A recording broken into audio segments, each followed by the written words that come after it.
Assalamualaikum warahmatullahi wabarakatuh. Pada kesempatan mata kuliah Fisiologi Hewan kali ini, saya akan membawakan salah satu materi yang telah dipelajari. Sebelum saya menjelaskan mengenai tentang materi yang akan saya bawakan, saya akan memperkenalkan diri terlebih dahulu. Nama saya Hafiza Khairina Umaro, jurusan Tadris Biologi, Fakultas Ilmu Tarbiyah dan Keguruan, Universitas Islam Negeri Sumatera Utara.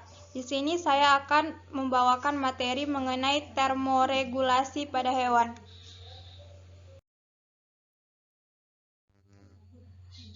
Baiklah, materi yang akan saya bahas itu ada 4. Yang pertama, pengertian termoregulasi. Yang kedua, pengalihan atau kehilangan panas dan penggolongan hewan berdasarkan mempertahankan temperatur tubuhnya. Yang ketiga itu termoregulasi hewan endoterm. Dan yang terakhir yang akan saya bahas yaitu termoregulasi hewan ektoterm.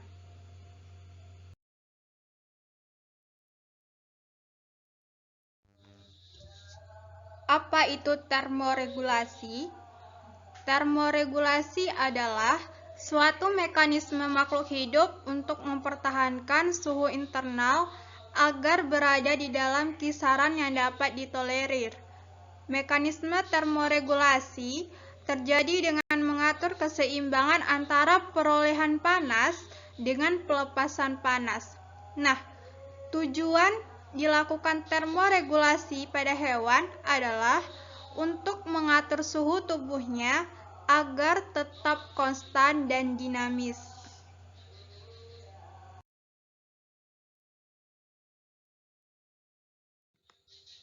Lalu, bagaimana cara pengalihan atau kehilangan panas yang dilakukan pada hewan?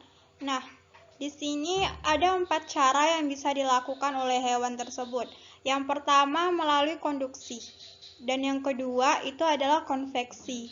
Ketiga, radiasi, dan yang terakhir adalah dengan cara evaporasi.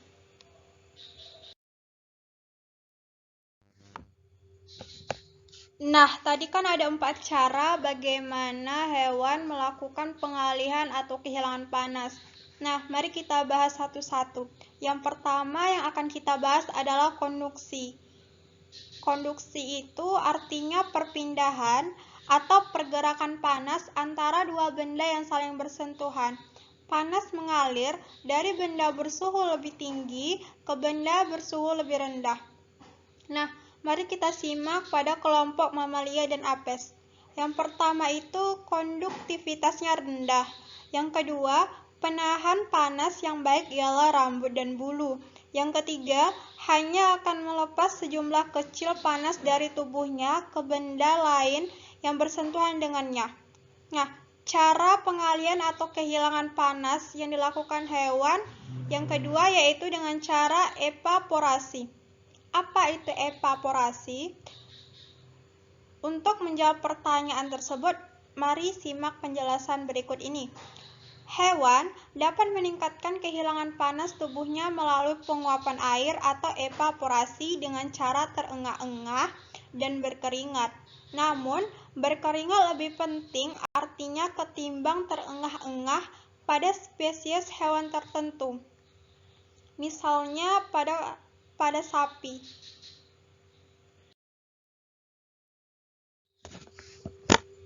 Nah, cara yang ketiga yang biasa dilakukan oleh hewan yaitu dengan radiasi. Radiasi adalah perpindahan panas antara dua benda yang tidak saling bersentuhan. Misalnya pada proses perpindahan panas dari matahari ke tubuh hewan. Dan yang keempat atau yang terakhir yaitu dengan cara konveksi. Konveksi dapat diartikan sebagai perpindahan panas antara dua benda yang terjadi melalui zat alir yang bergerak.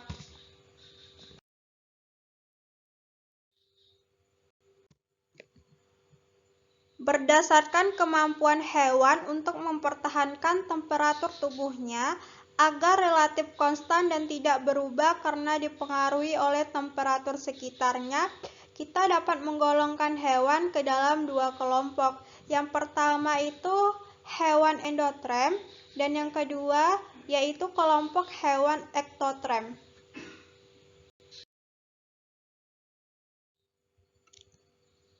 Hewan endotrem adalah hewan yang suhu tubuhnya berasal dari produksi panas di dalam tubuh yang merupakan hasil dari metabolisme jaringan. Suhu tubuh dipertahankan agar tetap konstan walaupun suhu lingkungannya selalu berubah dengan cara menyeimbangkan perolehan dan pelepasan panas. Nah, contohnya yaitu kelompok Apes dan kelompok Mamalia.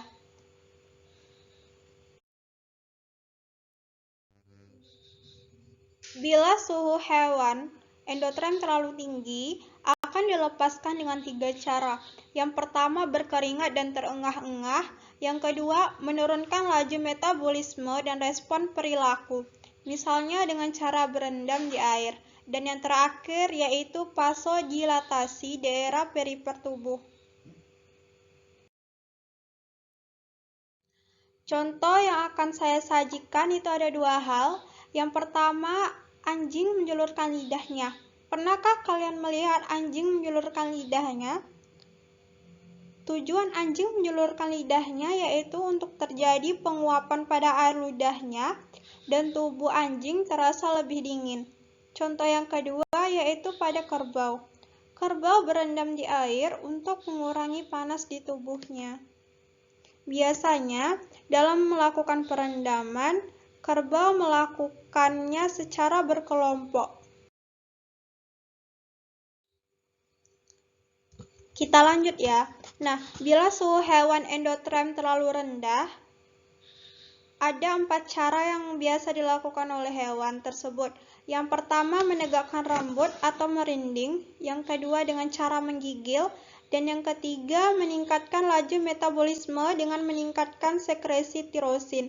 Dan yang terakhir yaitu dengan respon perilaku atau menghangatkan diri. Adapun cara hewan endotrem untuk beradaptasi terhadap suhu sangat dingin antara lain, yang pertama, masuk ke dalam kondisi heterotermi, yaitu mempertahankan adanya perbedaan suhu di antara berbagai bagian tubuh. Contoh, burung dan mamalia kutub yang mempunyai suhu pada pusat tubuh sebesar 38 derajat Celcius, namun suhu kakinya hanya sekitar 3 derajat Celcius. Secara fisiologis, kaki tetap berfungsi normal atau telah beradaptasi pada tingkat sel dan tingkat molekul. Yang kedua, yaitu dengan melakukan hibernasi atau torpor. Hibernasi adalah penurunan suhu tubuh yang berkaitan dengan adanya penurunan laju metabolisme, laju denyut jantung, laju respirasi, dan sebagainya. Adapun hewan yang melakukan hibernasi, contohnya yaitu beruang. Sedangkan adaptasi terhadap suhu sangat panas adalah dengan cara yang pertama, meningkatkan pelepasan panas tubuh dengan meningkatkan penguapan, baik melalui proses berkeringat ataupun terengah-engah. Yang kedua, melakukan gula fluttering, yaitu menggerakkan daerah kerongkongan secara cepat dan terus-menerus sehingga penguapan melalui saluran pernapasan dan mulut dapat meningkat. Contohnya pada ayam yang sedang mengerami telur. Dan yang ketiga, menggunakan strategi hipertermik. Strategi ini merupakan mempertahankan kelebihan panas metabolik di dalam tubuh sehingga suhu tubuh meningkat. Contohnya, unta dan rusa gurun adalah hewan yang dapat menggunakan strategi hipertermik.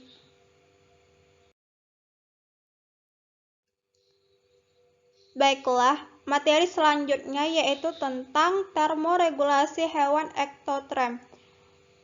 Hewan ektotrem adalah hewan yang sangat bergantung pada suhu di lingkungan luarnya untuk meningkatkan suhu tubuhnya karena panas yang dihasilkan dari keseluruhan sistem metabolismenya hanya sedikit.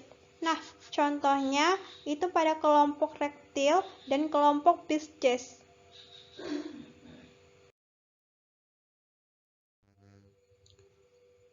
Pada umumnya, termoregulasi ektotrem itu dapat dibagi menjadi 2, Yang pertama, termoregulasi pada ektoterm akuatik.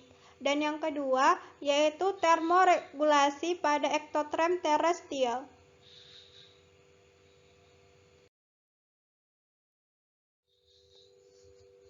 Mari kita bahas satu persatu. Yang pertama, termoregulasi pada ektoterm akuatik.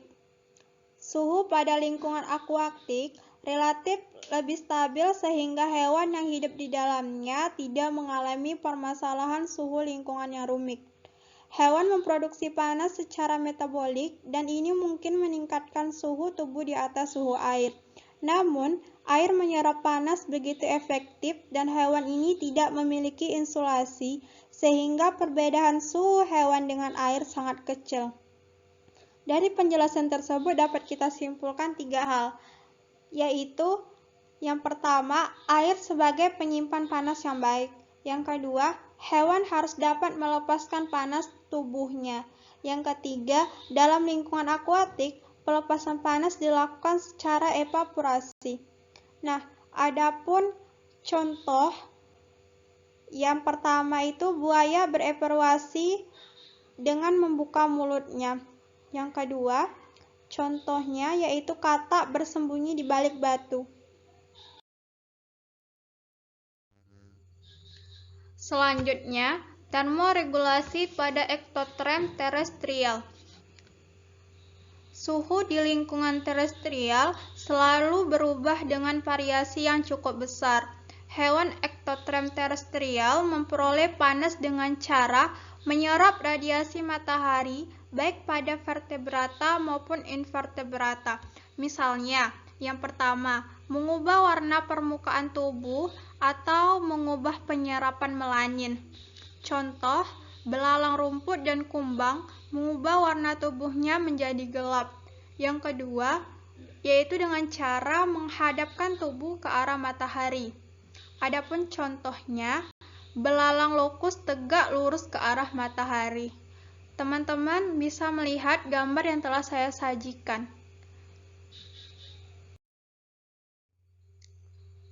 Adapun cara hewan ektoterm melakukan pelepasan panas bisa dilakukan dengan 4 cara.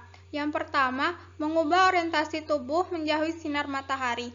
Yang kedua, dilakukan dengan cara memanjat pohon. Yang ketiga, vasokonstriksi atau penyempitan diameter pembuluh darah.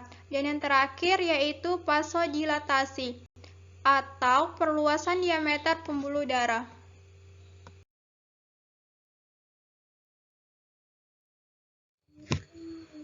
Terima kasih karena telah menonton video ini. Semoga bermanfaat. Saya akhiri. Wassalamualaikum warahmatullahi wabarakatuh.